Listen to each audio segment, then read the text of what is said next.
¿Cómo están? Mi nombre es Carlos Illescas, soy consultor en gestión de negocios, marketing estratégico y mejora de procesos y miembro de la Cámara Peruana de Franquicias. Gracias a la directiva de la Cámara por permitirme compartir con ustedes algunas reflexiones y un poco pensar en voz alta respecto a qué hacer cuando nadie sabe qué hacer ni qué va a pasar exactamente una vez que empecemos a salir de forma paulatina de esta particular situación que nos ha tocado vivir y que ha afectado, por cierto, muchos aspectos de nuestra vida personal y, por supuesto, a los negocios, mucho más allá de lo que hubiéramos imaginado. Bien, voy a dividir el contenido de este video en tres. El primero sobre el alcance del mismo, el segundo sobre la importancia de los objetivos y de fijar estrategias, y el tercero para comentar un poco algunas herramientas y definiciones que hemos compartido en nuestras redes los días y semanas pasadas y que han originado consultas y comentarios que nos han llegado. Bien, el primero habla sobre el alcance del contenido de este video y, como dije al inicio del mismo, lo que voy a hacer aquí es un poco pensar en voz alta y hacer reflexiones, ojalá que junto con ustedes, y no darles ni recetas ni fórmulas. Y esto tiene que ver con una sugerencia que siempre doy a mis clientes, y esta es: tengan cuidado con los gurús. Tengan mucho cuidado con la gente que viene con la tarea hecha, con la fórmula secreta, con la receta mágica para solucionar sus problemas, muchas veces sin siquiera haberlos escuchado. Si en una situación normal esto ya me parece peligroso, en una coyuntura como esta, que nadie ha enfrentado, ni empresarios, ni consultores, ni público en general, escuchar a alguien que tiene una receta para el COVID o una fórmula para superar la crisis me parece particularmente peligroso, y mi sugerencia sería: tomen distancia de ese tipo de personas o de ese tipo de propuestas, por lo menos. Dicho esto, lo siguiente tiene que ver con la importancia de tener objetivos y estrategias. Y esto también tiene que ver con alguna sugerencia que he dado en ocasiones anteriores. Y claro, podría parecer que en una situación tan apremiante como esta es importante tomar acción de inmediato, poner manos a la obra, porque cada día que pasa seguimos adquiriendo deudas y cubriendo costos fijos, o adquirimos deudas con proveedores o con nuestro propio personal. Y por supuesto que es importantísimo poner manos a la obra de forma inmediata, pero solo luego de haber pensado bien qué es lo que vamos a hacer y hacia dónde estamos yendo exactamente.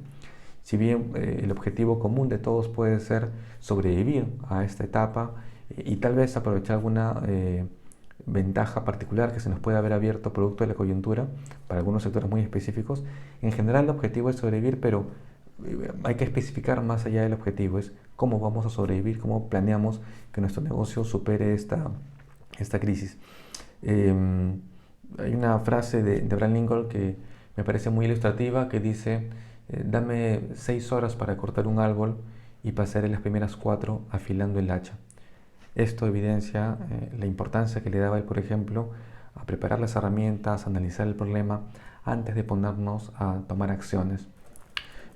Conversaba a propósito de esto con la jefa comercial de una entidad educativa y hablamos respecto a las acciones que podía tomar, las acciones comerciales, para vender, por ejemplo, los programas educativos que su institución ofrece. Claro, con la particular complicación que estos son muy ligados a la gastronomía y, por supuesto, son eminentemente prácticos, y claro, el problema ahí es cómo hacer para vender un producto educativo eminentemente práctico. Y cuando le pregunté sobre cuál era el objetivo y la estrategia que su institución le había fijado, no comercial, porque eso lo tenía muy claro, sino digamos como negocio en su conjunto, me dijo que no lo tenía, pero que aun cuando no lo tenía, ella tenía una urgencia de vender y tenía que pasar a la acción rápidamente, y digamos esta era su urgencia.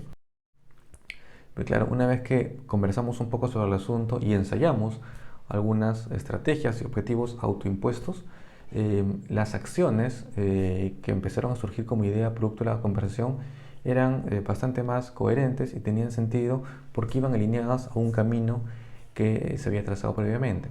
Por supuesto, lo ideal es que esta fijación de objetivos y de determinación de estrategias, luego del análisis de las posibles que haya, debe venir de la parte gerencial o directiva del negocio.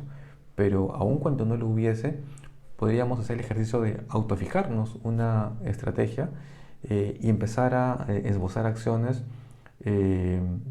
alineadas a esta. Porque si no lo hacemos, lo que pasa es que nos ponemos creativos. Nos ponemos creativos y empezamos a soltar una serie de iniciativas y de acciones y a disparar como monos con metralleta en lugar de apuntar a un objetivo, a un blanco y fijar nuestros esfuerzos en ese blanco. Entonces, fíjense lo importante que es tomarse el tiempo para haber fijado un objetivo y haber trazado una estrategia. Porque en última instancia, frente a la opción de ponerse a hacer acciones sin haber pensado antes qué camino seguir, y estas acciones podrán ser buenas, malas, en función tal vez hasta del humor de quien las evalúe, en lugar de eso me parece mucho más preferible elegir un camino a seguir, una ruta, una estrategia, cualquiera que ésta fuese, claro, siempre y cuando haya sido trazada en función de información lo suficientemente buena y de manera razonable, pero elegir un camino y uno solo me parece mucho más productivo, aun cuando no fuese ni siquiera el camino ideal. Eso me parece mucho más productivo que lanzar simplemente acciones, iniciativas y ponerse creativos, como digo, sin tener un camino trazado. Y por supuesto, la estrategia que fijen para su negocio no va a ser únicamente una estrategia comercial, a pesar de que entendemos la urgencia de este aspecto. Eh, los objetivos y estrategias tienen que ser fijados con una visión amplia y de conjunto del negocio, de modo que puedan aterrizar y deben aterrizar en aspectos financieros, de mejora o innovación de producto, de precio, de distribución, incluso hasta de cambio de giro. Miren el ejemplo lindo de San Antonio, que se ha reconvertido de una pastelería a un mini market. Se ha desembarazado de su paradigma de una forma de ganar dinero y ha adquirido otra forma de ganar dinero, porque hicieron seguramente una evaluación de los impactos que implicaría conservar el modelo de negocio que tenían antes del COVID. Entonces, nuevamente, la estrategia tiene que ser fijada de forma amplia y en su conjunto, y no solamente como un aspecto comercial. Ahora, tampoco una estrategia es simplemente, como he escuchado en algunos casos, pónganle guantes a sus colaboradores, que usen gorros, que desinfecten los utensilios, que hay un distanciamiento social. Esto no es una estrategia, esto son simplemente medidas sanitarias, es simplemente una nueva línea de base, una nueva valla más alta que la anterior, por cierto, que todos debemos observar para poder seguir operando. Son condiciones mínimas nada más.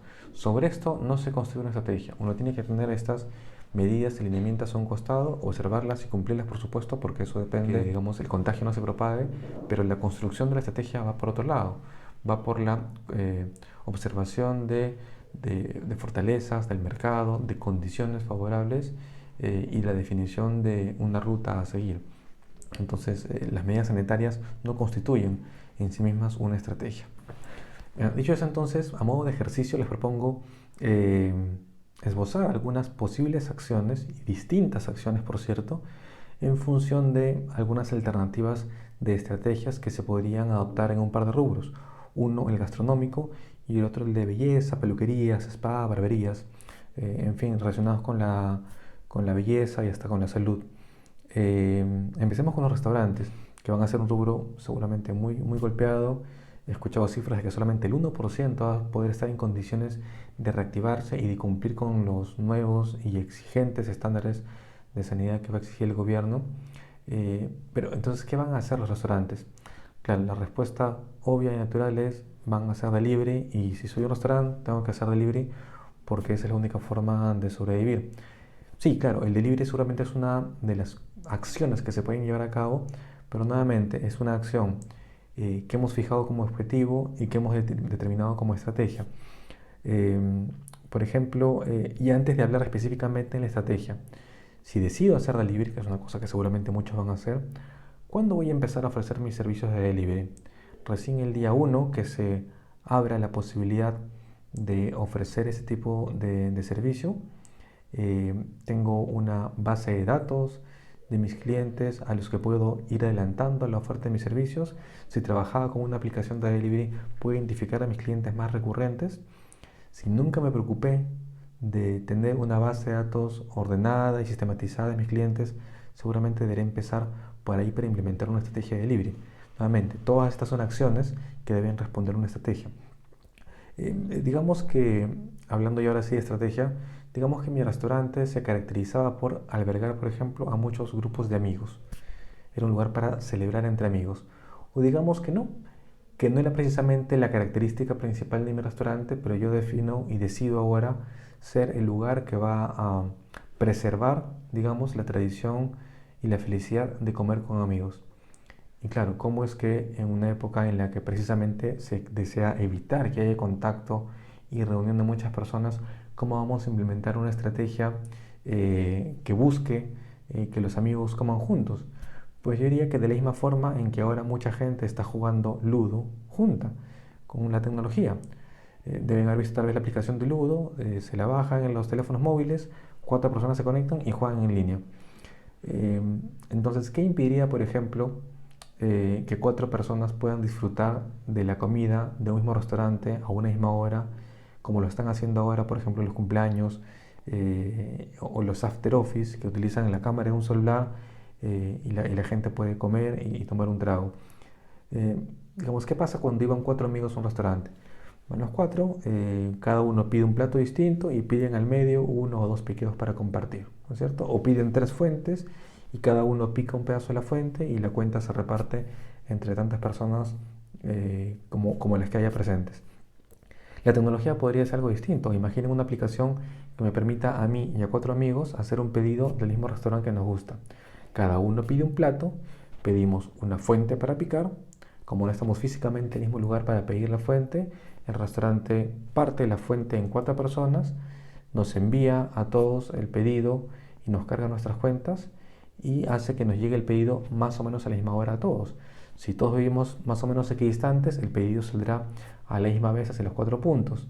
Si uno de los amigos vive un poco más lejos, bueno, tal vez el pedido de él salga un poco antes para que llegue aproximadamente a la misma hora que el resto.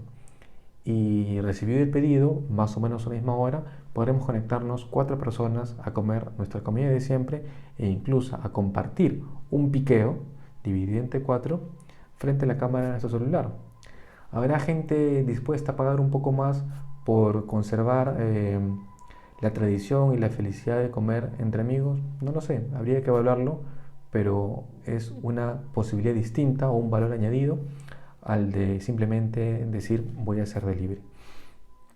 Digamos que no quiero esta opción y más bien digo que voy a trasladar un poco de la experiencia del restaurante a la gente que va a comer en sus casas. Seguramente mucha gente vamos a empezar a pedir delivery por temor o por restricciones de atención de los mismos.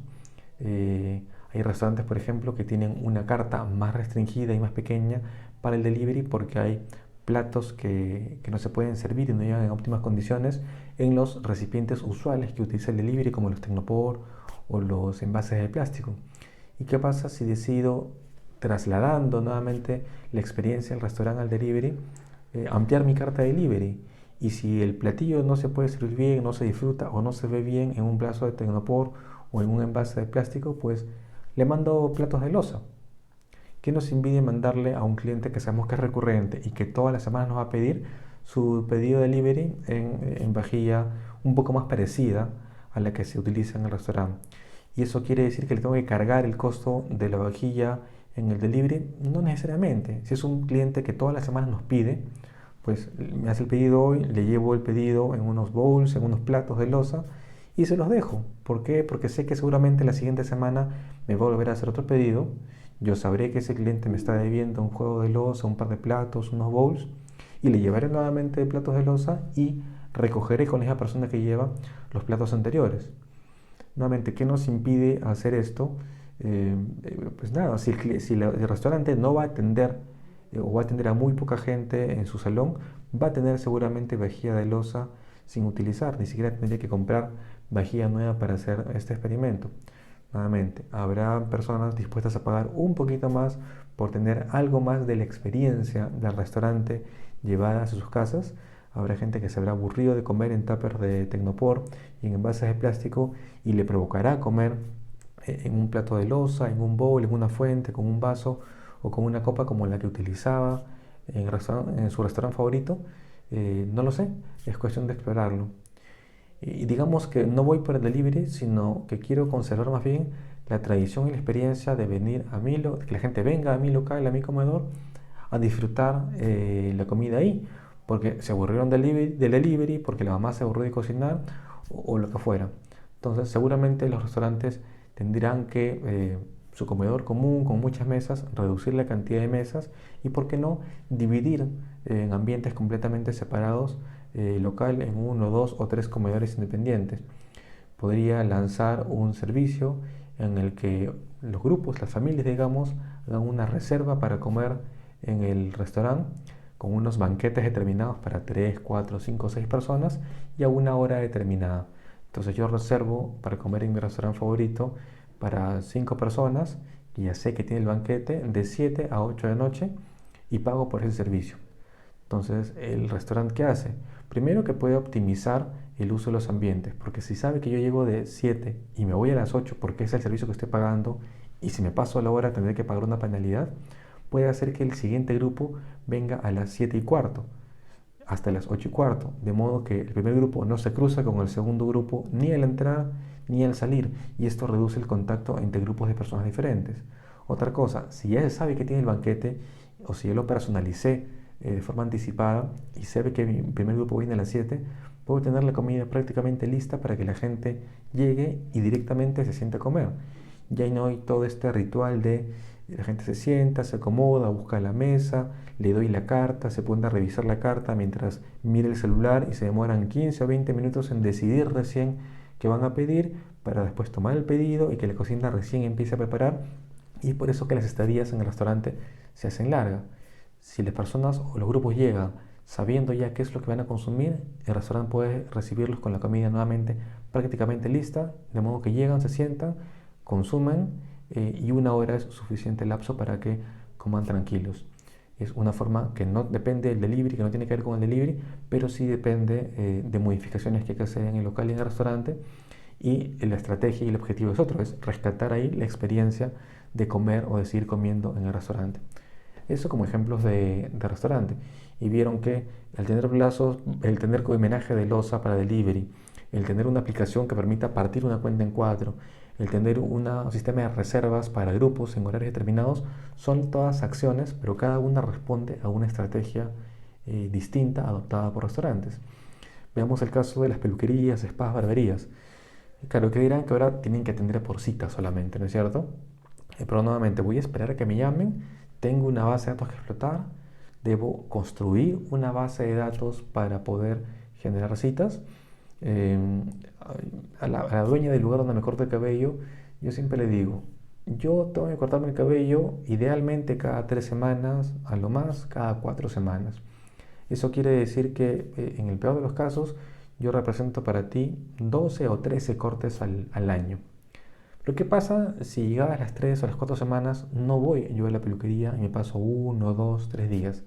Quiere decir que ese año esa peluquería ya no me va a vender a mí 12 cortes de cabello, me va a vender solamente 11. ¿Y cómo recuperas ese corte que no me has vendido? Y peor aún, ¿qué pasa si en los siguientes meses me sigo atrasando 1, 2, 3 días al punto que ya no me vendes 11, sino solamente 10 cortes de cabello al año? ¿Cómo recuperas esa venta que no estás haciendo conmigo? Pues es muy complicado recuperarla, pero es muy fácil evitar que esa venta se pierda. Con una hoja de cálculo, la que ustedes prefieran, nada le cuesta a los dueños de locales agendar y registrar la fecha en la que llega su cliente, preguntarle idealmente cada cuánto desearía cortarse el cabello, digamos cada 30 días, y a los 25, 26, 27 días del último corte se le llama a la persona. Señor, ¿qué tal? Si le toca su corte de cabello, usted viene usualmente los días miércoles en la noche, le he reservado un turno para el siguiente miércoles para que venga a cortarse el cabello. ¿Se lo confirmo o no? No, confírmeme para el martes. O no, confírmame para el jueves, porque el día miércoles no puedo. El asunto es que estoy haciendo push y puedo incluso ganarle días al corte de cabello para que en el año no solamente se corte 12, sino 13 o tal vez 14 veces el cabello, y voy optimizando primero mi base de datos y haciéndola más fina y impactando directamente en los ingresos. No hay ningún impedimento tecnológico, por lo menos, para que esto no se pueda hacer en un lugar como una barbería, un spa, una peluquería, un centro de belleza que haga manos, pies, en fin. Esto es perfectamente plausible. Nuevamente, digamos que como estrategia voy a definir cuidar al máximo la salud de mi cliente, y ya mi cliente no va a ir a mi local, sino yo voy a mandar a una esteticista, por ejemplo, para que le haga a mi clienta las manos y los pies en la comodidad de su casa, o para que le corte el cabello. Entonces hay una serie de acciones que debería hacer seguramente para poder implementar esa estrategia. Comprar maletines portátiles, llevar estos suerte de ponchos para cortar el cabello en la casa, definir si es que voy a variar el precio o no, modificar mis procesos, agendar citas y optimizar rutas para que las personas que salgan al campo a hacer estos servicios puedan tener rutas óptimas. En fin, hay una serie de estrategias que se pueden hacer, y no solamente eso. De repente ya no solamente las personas van a hacer el servicio como el de manos, el de pies y el de corte de cabello. Tendrán también que impulsar la venta de productos que están tal vez en los anaqueles de las peluquerías y que no se están vendiendo. Tendrán que ir, además de su esmalte de uñas, con unas botellas de champú o de recondicionador o de artículos para el cuidado de la barba o de tintes para teñirse el cabello en casa, y habría que ampliar la oferta del local ya no solamente a servicios, sino también a venta de productos para compensar un poco solamente la caída de las ventas por la menor cantidad de clientes que se puedan atender. Nuevamente esa apertura de variar un poco el modelo de negocio y buscar nuevas formas de ganar dinero. Y digamos que no voy a impulsar el canal delivery a domicilio, sino voy a nuevamente a preservar la experiencia de atender a la gente en mi local. Si tengo un local pequeño, ¿qué voy a hacer? Voy a hacer citas exclusivas para que solamente unas pocas personas puedan atenderse en mi local, y prácticamente hago que todo el spa o toda la peluquería sea de ellas, y les hago unas suerte de paquetes o de rituales para que aprovechen el tiempo y se hagan uñas, manos, pies, cabello, tinte, masajes, en fin.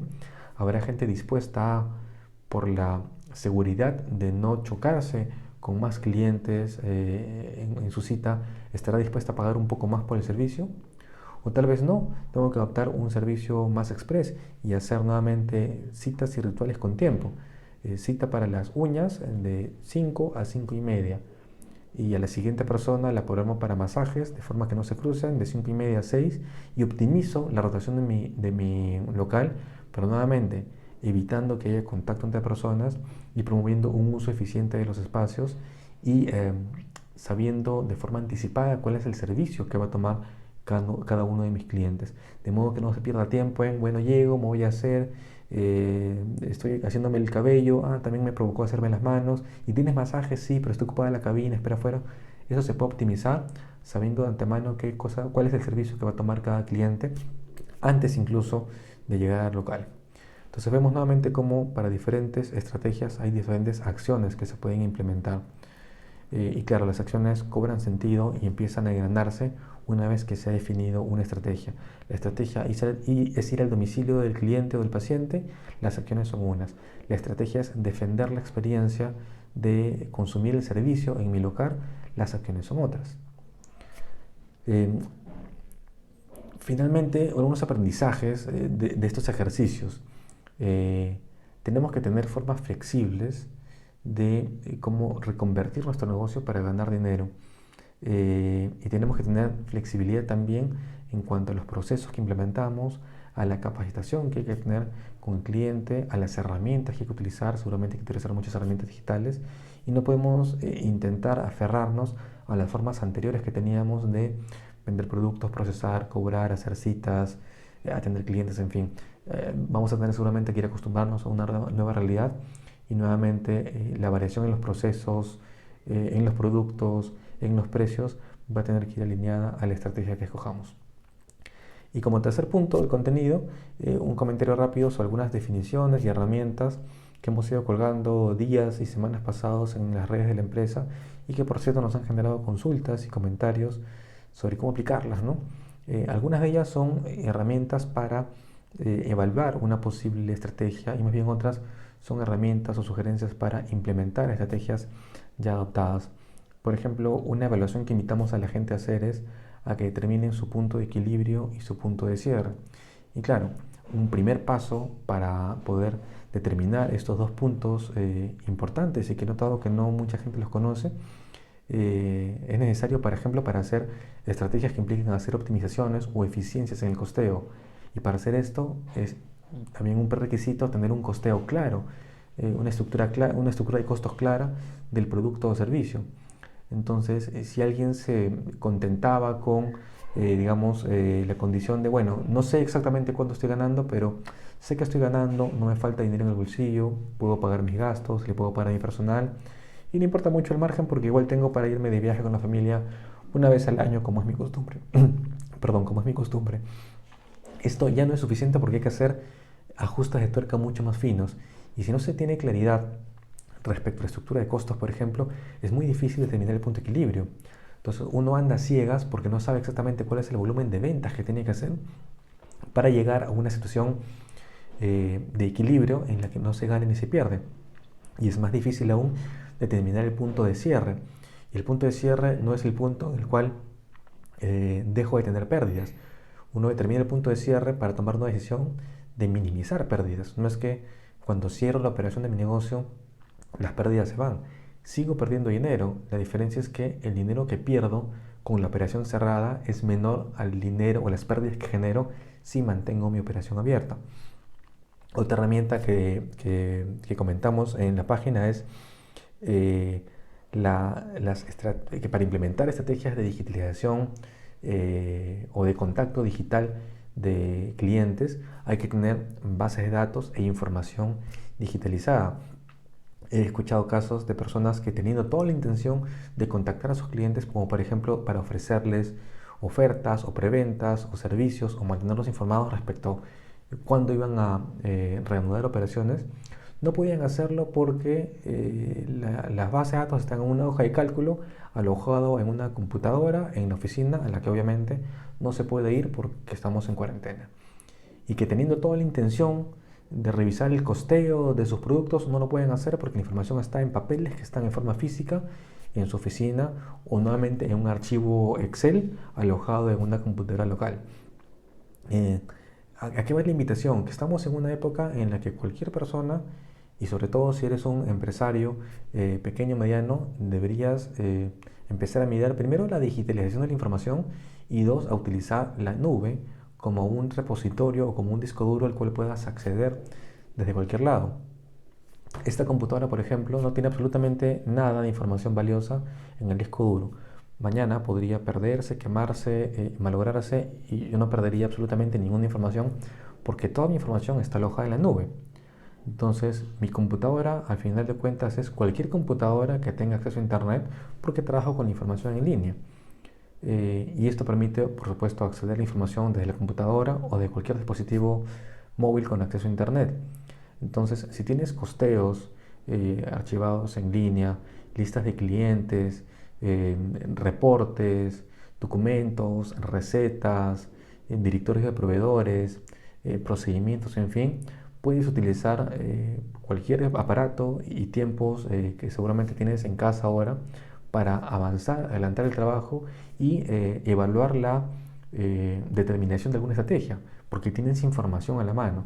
Pero si no tienes información o si tu información está alojada localmente en una computadora que está lejos de ti, o peor aún, si la tienes en forma física en tu oficina, es mucho más complicado.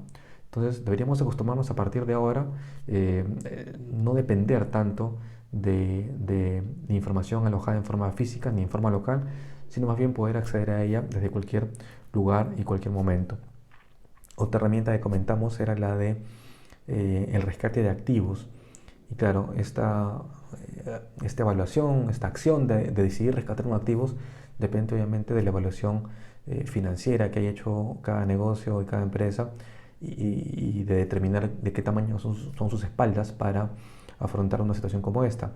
El rescate de activos es una medida, como podría llamarse extrema, que se toma cuando uno avisora que la operación no va a poder mantenerse y que hay que rescatar activos valiosos que usualmente son intangibles, como los signos distintivos, como las marcas, por ejemplo. Si yo sé que mi negocio va a caer en insolvencia, si no voy a poder mantenerlo y va a declararse en quiebra por alguna razón, yo podría transferir la titularidad de una marca registrada a nombre de una empresa, una persona jurídica, a por ejemplo a un tercero, a un socio, a una persona de confianza para que la titularidad de esos derechos se preserve. Podría rescatar la marca, por ejemplo, para poder tenerla como opción de otorgar una licencia de uso de marca o para implementar una franquicia. El franquiciamiento llave en mano también es una opción que dimos como salida, digamos, si vemos que no vamos a poder operar todos los puntos. Digamos que ustedes son una tienda, una peluquería, un restaurante que tiene 3 locales y los opera todos directamente. Digamos que se ven impedidos de seguir asumiendo los gastos operativos de 2 de los 3 locales. Entonces, ¿qué pueden optar? Pueden optar por darlos en franquicia. La franquicia llave en mano es una modalidad en que es la marca matriz la que, en coordinación con el franquiciado, se hace cargo de toda la primera fase de implementación de un local, lo opera, obtiene las licencias, capacita al personal, implementa el punto de venta y una vez que el local está andando, le cede, digamos, el control total al franquiciado. En este caso es parecido, los 3 locales ya están andando, han sido operados directamente por la marca matriz, digamos, y si no tenemos el dinero para continuar afrontando gastos operativos, o no tenemos las manos o la cabeza para hacerlo, podemos entregar ese local como una franquicia llave en mano a una persona interesada en invertir en un negocio que ya estaba andando, que ya tiene operación, que ya tiene personal capacitado, que ya está implementado, que ya tiene licencias, que ya cuenta con clientes y con ventas, y tomar la posta y continuar la operación de ese punto de venta. La ventaja del franquiciamiento versus simplemente hacer un traspaso local, una venta o una extinción es que uno sigue teniendo control sobre el modelo de negocio. Y además, por más que uno no reciba una gran cantidad al inicio como derecho de entrada o derecho de llave, uno mantiene el derecho de recibir regalías sobre las ventas futuras que esa unidad genere. Además, obviamente, de evitarse el mal rato para la marca de decir que ha tenido que cerrar uno de sus 3 puntos de ventas. Más bien, mantiene, a pesar de la crisis, 3 puntos de venta. Bueno, todas son herramientas que ayudan, como dije, a operativizar acciones, pero su aplicación depende nuevamente de los objetivos y las estrategias que se hayan definido. Los invito a revisar más definiciones y más herramientas que hemos publicado en la página de Illescas Consulting, y cualquier sugerencia o consulta que quieran hacer, encantado de resolverlas. En general, gracias. Nuevamente, gracias a la Cámara Peruana de Franquicias por la oportunidad, como dije, de pensar un poco en voz alta y de reflexionar junto a ustedes sobre cómo salir de esta particular situación que nos ha tocado vivir a todos. Espero que todos estén bien y nos vemos hasta una próxima oportunidad.